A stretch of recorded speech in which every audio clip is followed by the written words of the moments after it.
Welcome back to another episode of Be Our Guest here on Musical Theater Radio. I am your host, as always, Jean-Paul Yovanov. I love discovering new stuff, new shows, new cast recordings. New is the best. And about a month ago, the live cast album of It Happened in Key West got its digital release from Broadway Records. Today's guest was a part of that original cast, plus two other shows I actually play on the station, ERNEST Shackleton Loves Me and TRIASSIC PARQ. So let's dive right in with our guest and get to know Wade McCollum. Wade, hello. Hello, Jean-Paul. Thank you for having me. Oh, thank you for taking time out of your busy day to talk to me. I know you're on the road in a show, so thank you. Yeah, this is great. Awesome. So before we talk about It Happened in Key West and little other stuff, let's get to know you a little bit better. I always ask my guests to give their 30-second bio. So in 30 seconds, who is Wade? Ooh, that's difficult. Let's see. Born on the road in a rock and roll band. Spent part of my childhood in Ashland, Oregon, home of the Oregon Shakespeare Festival, which is why I'm an actor. Been an actor since I graduated PCPA at 19. Interested in science and interested in brain science and neuroscience and how it all fits together, and storytelling and narrative, and a writer, a composer, a multi-hyphenate, a co-founder of tech companies, and also loves to sing. And I'm on tour with my fair lady. That's all. You are a Renaissance man with all that stuff. Nice. So let me take it back a bit. Were you always interested in musical theater growing up, and were you the black sheep of the family, or is this something that everyone does there in your family? Well, so because I grew up in rock and roll, music was sort of the fabric of how people made a living. So nobody could tell me you couldn't make a living doing music. But musical theater was a very foreign concept, and theater in general, because of the kind of financial universe that we lived in, was not accessible to me. It wasn't a thing we did. It was a thing that rich people did. And so I didn't see a play or a musical or anything until probably, let's see, it was at the Oregon Shakespeare Festival, and it was Major Barbara, a Bernard Shaw play. Wow. And I fell deeply in love. And now I'm doing this Bernard Shaw play, getting to do Henry Higgins on occasion, which is just incredible. So that's kind of a cool full circle moment. But I would say Black Sheep, I don't know about that, because they love music and, they honor what I'm up to. But I certainly didn't come from a long lineage of musical theater people. I'm very curious about how many people could say that Barbara Shaw was the gateway, Major Barbara was the gateway play to theater for them. You're right. I bet maybe just me. Shaw's out there going somewhere. Wow, awesome. Somebody did Major Barbara? Great. So did you always want to be in the arts, or like you were saying, you tech company and tech stuff and neuroscience? So when you were going through school, was there another path you were thinking you might end up going? Yeah. So I was one of those weirdo kids who kind of was a lot of very, very intensely curious and sort of hyper focused on certain things. And I got very, very interested in math and science when I was about, 8. And I went down a deep mathematics wormhole. I got into algebra, and at the time, in the 80s, there wasn't the internet. So I only had what was in front of me, which was this elementary school. And nobody was really paying attention to me at that time. I was an only child, and my mom was working all the time as a single mom. So I was sort of left to my own devices. And because of that, I didn't have the sort of propulsive resources to keep going in science and math. And so I was told I had to wait for the rest of the class, which, didn't really happen until 7th or 8th grade, where algebra became a thing. And so ultimately, I sort of put that scientist math person to bed and said, I'll meet you later, maybe. And I disappeared into my imagination because stories were a place where I could go as deep and as long and as far and as complex and as nuanced and as layered as I wanted to, and nobody could sort of put a cap on it. And so it was in my imagination that I sort of found this limitless exploration that really satisfied that urge in me. And then it wasn't until, seeing a play that I was like, oh, maybe there's like a plug-in for this imaginative impulse in me. I can actually like be a community, be with people while I do that. And I have to admit, it was like most theater people, it was like finding your tribe, and it absolutely 100% saved my life, and it was from then on. So yes, there was an alternate track that had I grown up in different circumstances, I might be a physicist. I really love astrophysics.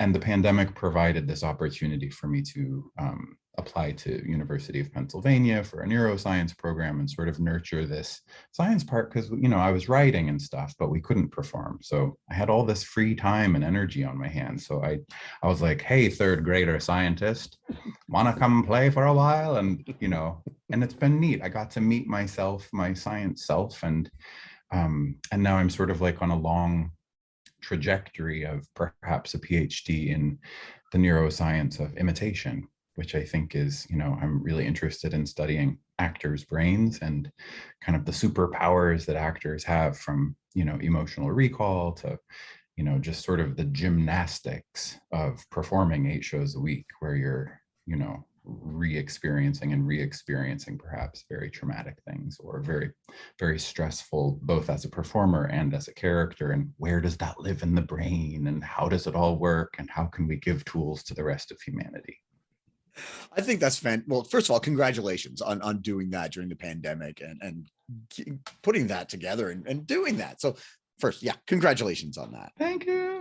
No problem. And I love when I meet people who diversify themselves.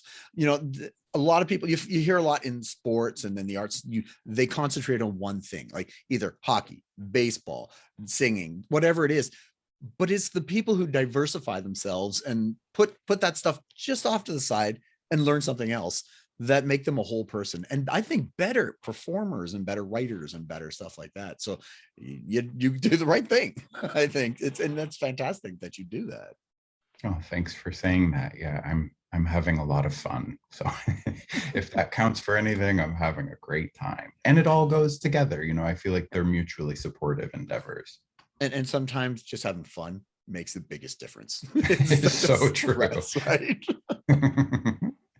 So did you go to college anywhere or university for theater, or what did you do with yourself? Yeah, so they sort of took me out of normal, quote, normal school in the 6th grade, and I got put in sort of a self-motivated or self-driven curriculum where they just sort of said, what are you interested in? And at that time, I went down a debate wormhole, sort of speech and debate, and got very interested in ethics and politics and in the environment, and went on to be sort of a national debate champion very, very quickly as a freshman, or in my first year of what I was calling high school. And then when I found the theater, which was about freshman, sophomore year, it really all came. I performed in my first play, Company of Wayward Saints by George Herman, directed by the absolutely incredible Kirk Boyd, who was the associate artistic director of the Oregon Shakespeare Festival at the time. And he came to direct a play at our high school.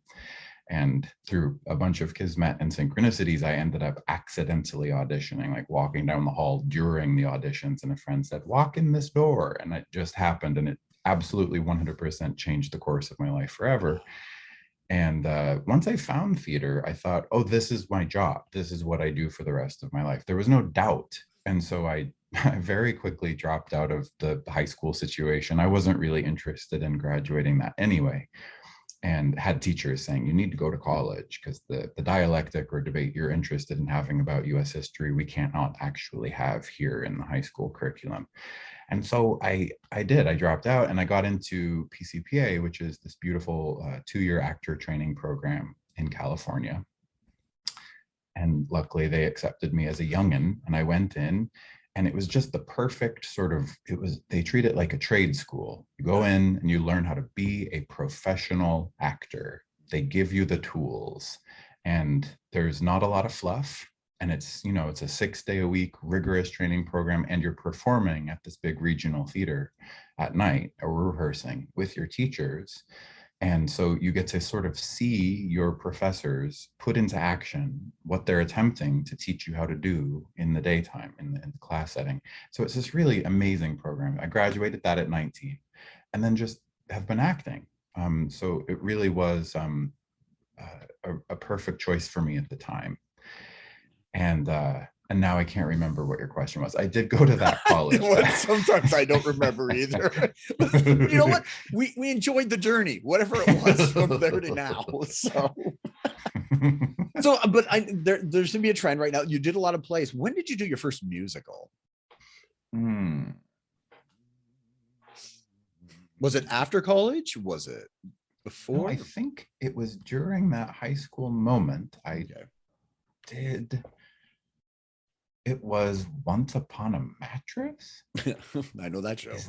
Is that true? I think it might be true that I played Prince Dauntless. I think I've never even thought about that. It's not on your resume. I noticed that. No, I've taken the high school shows off.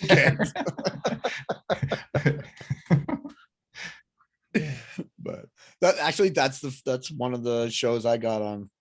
I was playing Prince Dauntless too. That's a oh my gosh. Yeah. Oh, that's so cool. We have that in common. Yep. I love that. It is such a fun show. It's a great little show. Yeah. Cool. So you were in California. Did you stay in California? Did you move out east to New York, as lots of people do? So again, this was a resource thing. I didn't have the resources to go to New York. Yeah. I through college lived in my car, and through the kindness of strangers and some great scholarships was able to sort of float myself. But I don't come from any sort of situation where there was any sort of resources to do anything like that. I always had dreams like, oh, I'll go to Yale and I'll blah, blah, blah. So to be in that circumstance right now is quite a dream come true.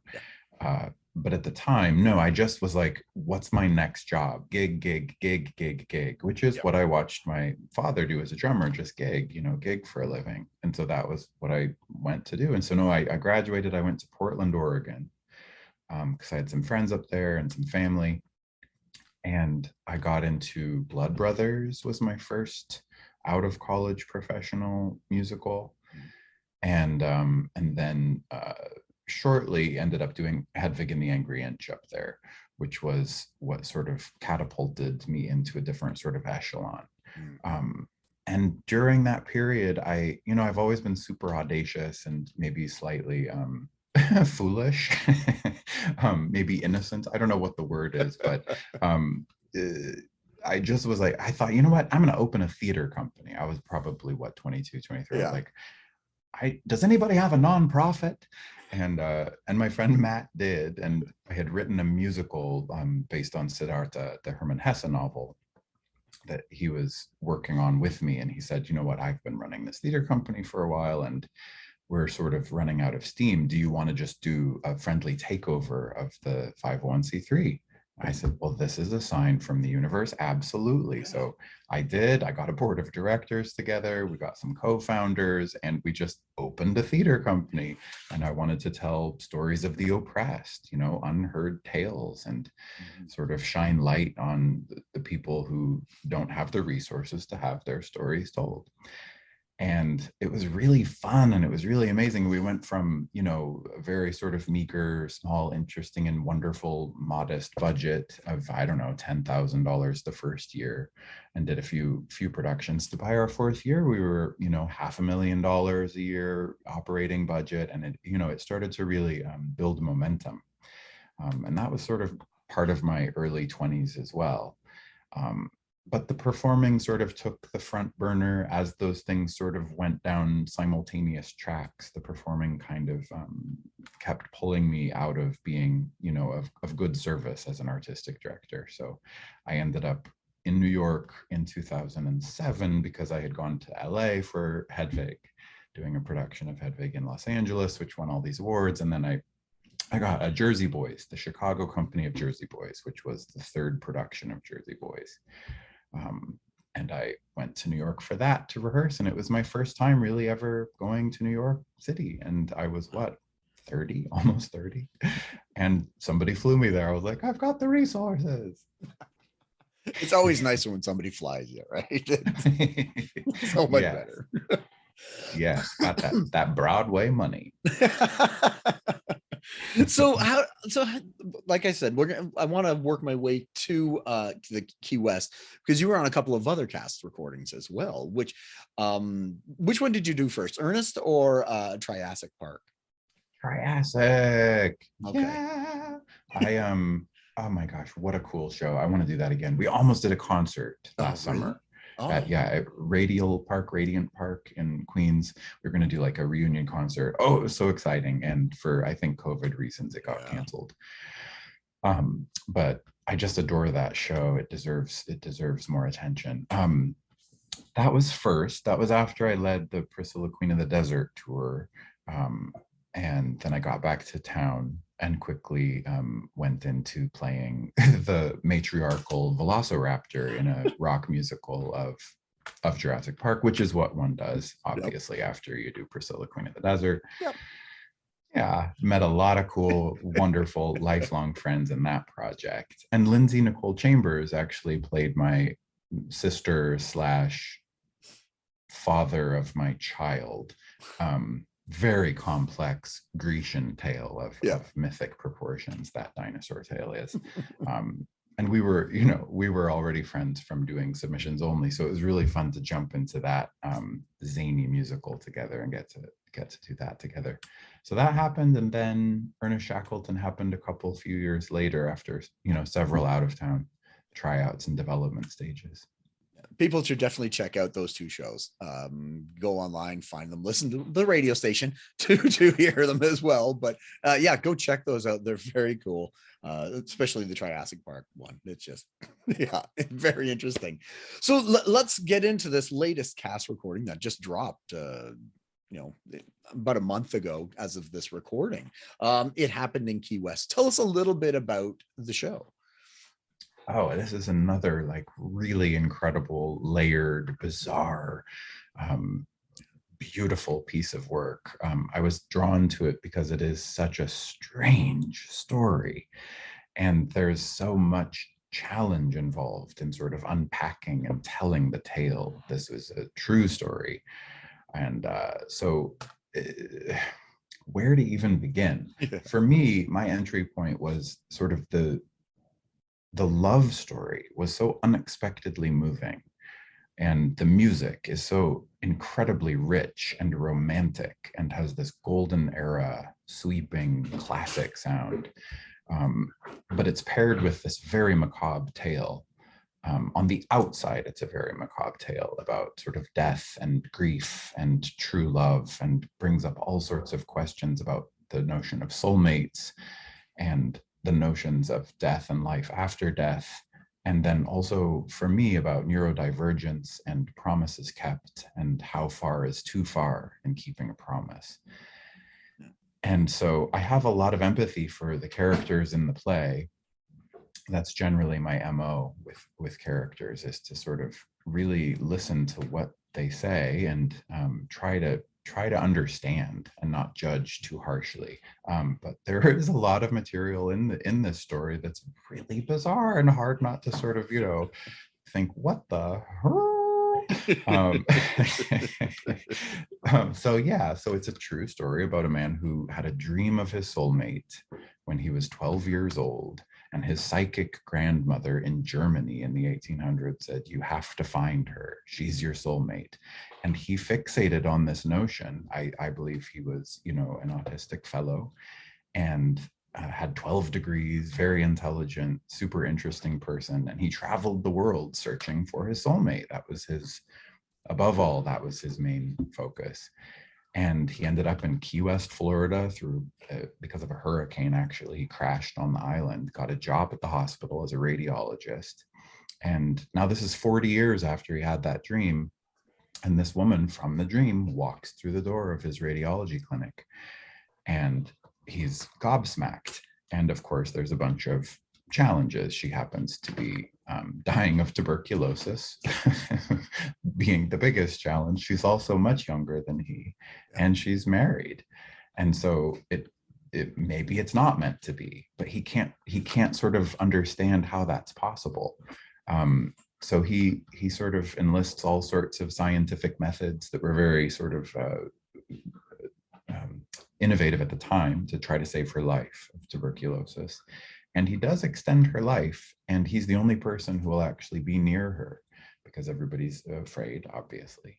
Her husband abandons her. And so they become friends, nothing more, but they have a deep connection and they become very close, and she becomes very fond of him. And she, the people who are alive who knew her said that she said, if it were different circumstances, maybe we could have been married, but obviously that's not meant to be in this particular lifetime. She did ask him, she made him promise to take care of her after he died.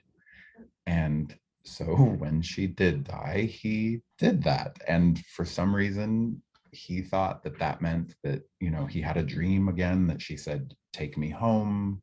I don't want to be buried underground. They got married, their spirits got married in the graveyard. This is all by his account.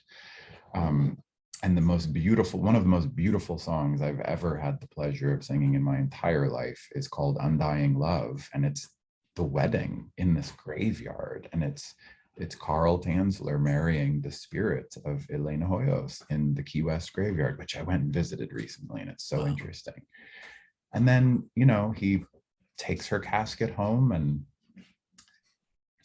they like to say that, it's like the greatest fixer-up project in history. He restores her body, and it's such an amazing restoration that when they do end up finding her, she gets put on display. Thousands of people come and pay money to see the body. And it jumpstarts tourism in Key West in the 30s. So he sort of became this like hero, anti-hero, very complicated weirdo who kind of helped Key West in a really sort of not helpful way. And for me, I just really feel like he was fulfilling his promise to her. And that's where my question is, how far is too far? And for me, it's a conversation around mental health and love, and the insane things people do for love. And in this case, he did something extraordinary and odd, but it certainly wasn't what he signed up for. He wasn't looking to do that. It was something he felt she asked him to do. And so he was trying to bring her back to life so that they could live their lives. And so it's a very sad, but also very beautiful story in lots of ways, but it's very complex. It would be, I wish I'd been able to see that.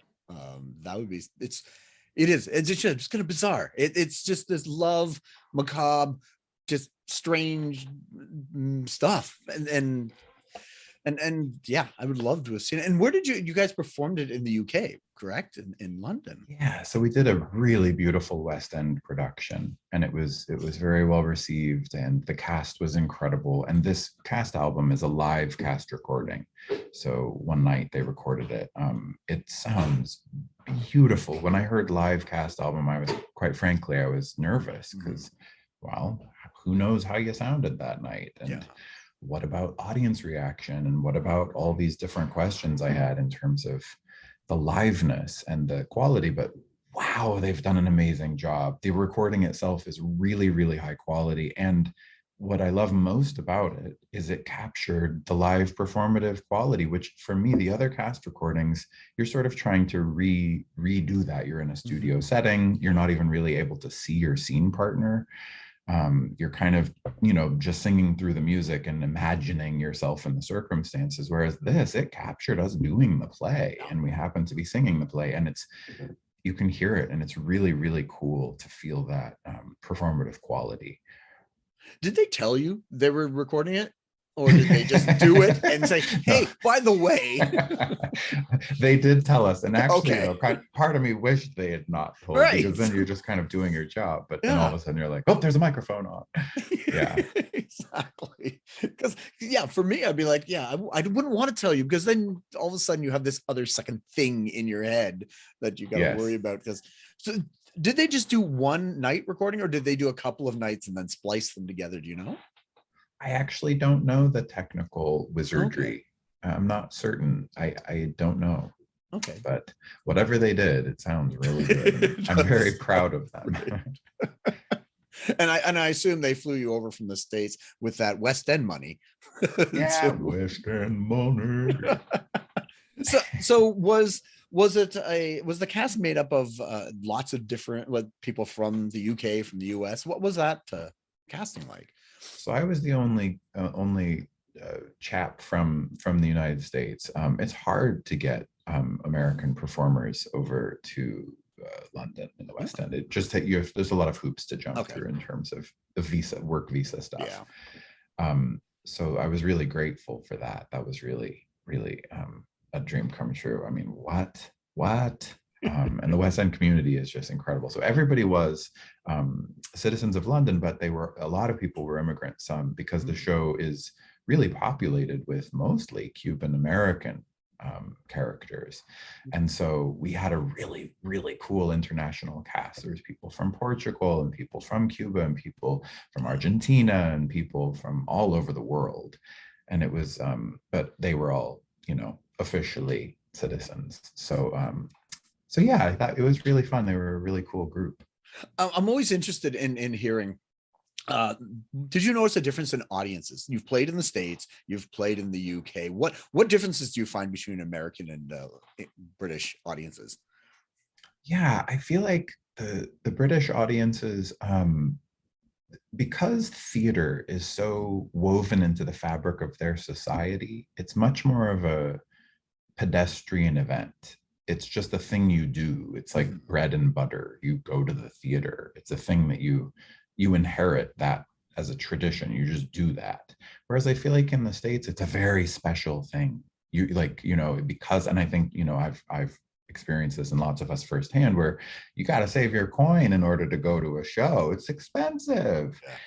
And so the access points are different. And so, maybe a family from, the middle of the country here in the States, they save up and they go see one Broadway show a year, and it's a big event. And, in the West End, it just feels sort of like people come way more regularly. And so with that said, it just feels like because they're constantly in the theater, it feels like there's just they're more sort of theater savvy. And I don't mean that in like a higher or lower or judgy way of an American crowd. It just feels like some of the theater is just more comfortable to them. And so, yeah, things land differently. And there are a lot of cultural differences, of course, and the humor is different. So things did land differently. Yeah. And that's beautiful. I find that here in Canada, because we share a border with you guys in the States, but our heritage is also British. So I find, I follow both of them. I'm like, oh, hey, I can swim in both swimming pools. But yeah, it's very interesting when you talk about that. That's very cool. How long did it run in the UK? We ran 3 months, 4 months. Yeah. It was a really robust run. And it was, what was really interesting about the moment that we went to London was, and this is one thing, zeitgeist is a thing that I think has a lot to do with how a show is received.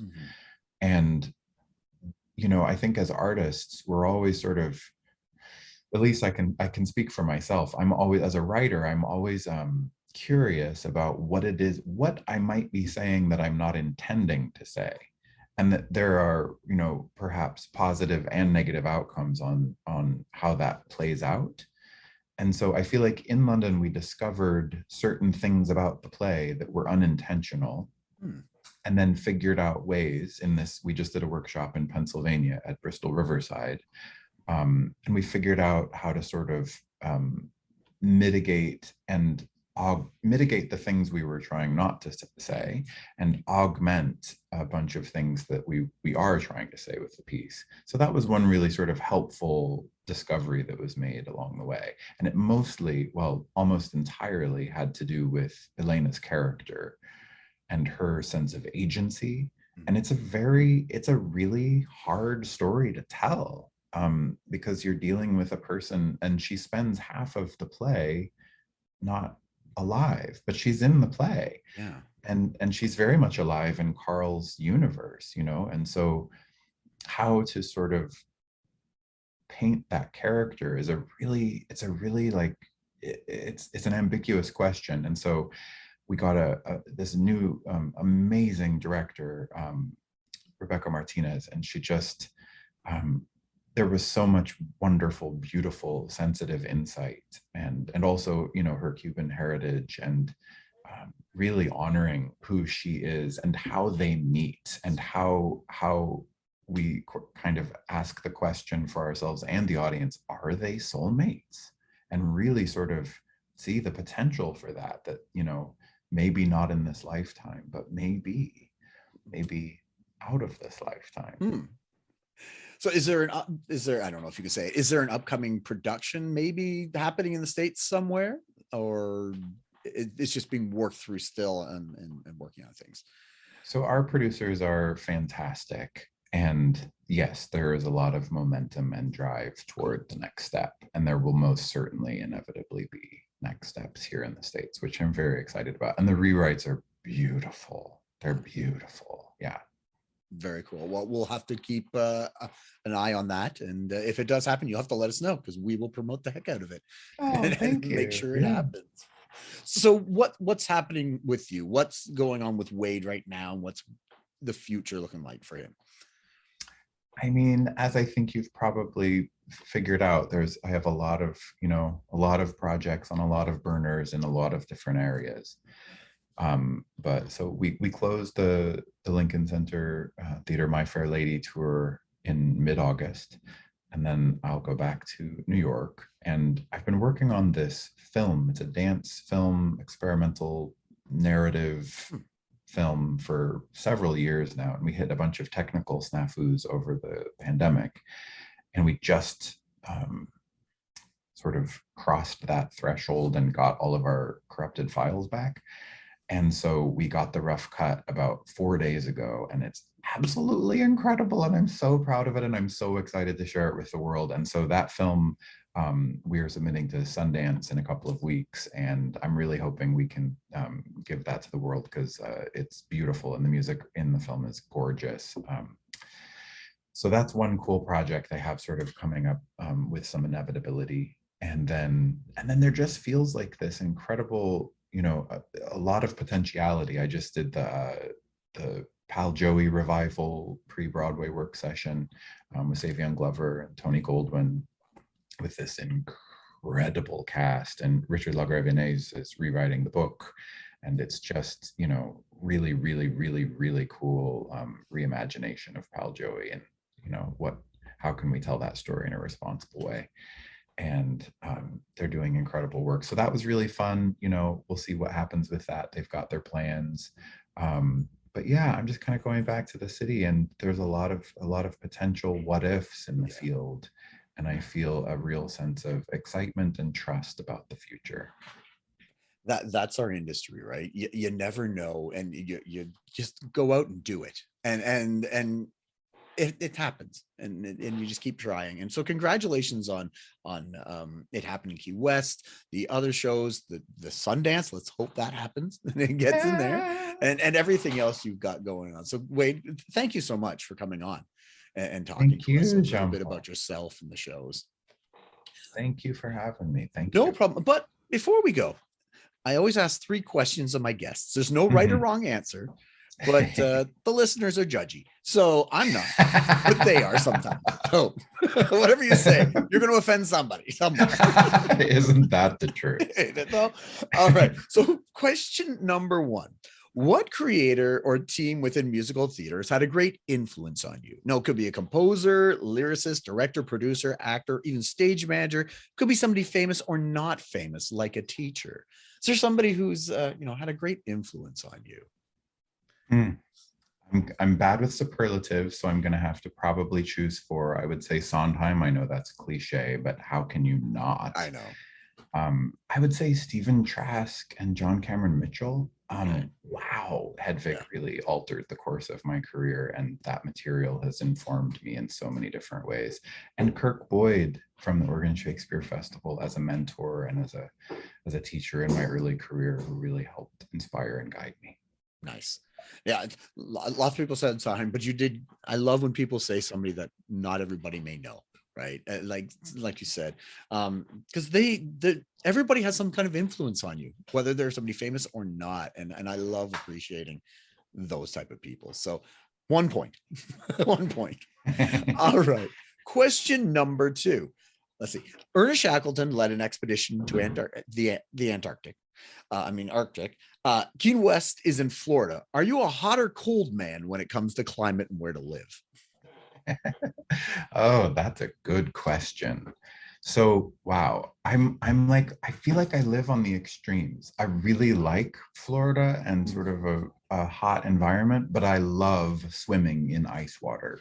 So I recently posted a picture of me chopping through the ice in a lake upstate where we were living on this cabin upstate, and chopping through the ice so that I could get in to go swimming. I love cold water. I'm just like really into it. And so I think if I had to choose, like if I just had to stay in one place, I'd probably choose a hot environment, just because it feels like, welcome outside, human. Whereas when it's always cold, it's like, don't be out here, human. But I do love a cold swim. So in an ideal world, it would be a very hot setting with a very cold lake. Let's see. Is there a place where you could do that? I'm trying to think. Probably not, but well, with climate change, you never know. Who knows? At this point, who knows? You could probably go up to the Arctic soon, and it'll be warm and cold at the same time. So, all right, another point. Congratulations. Third question, the one where people might, say stuff. Food in the theater or cell phones in the theater, which is worse? Oh gosh.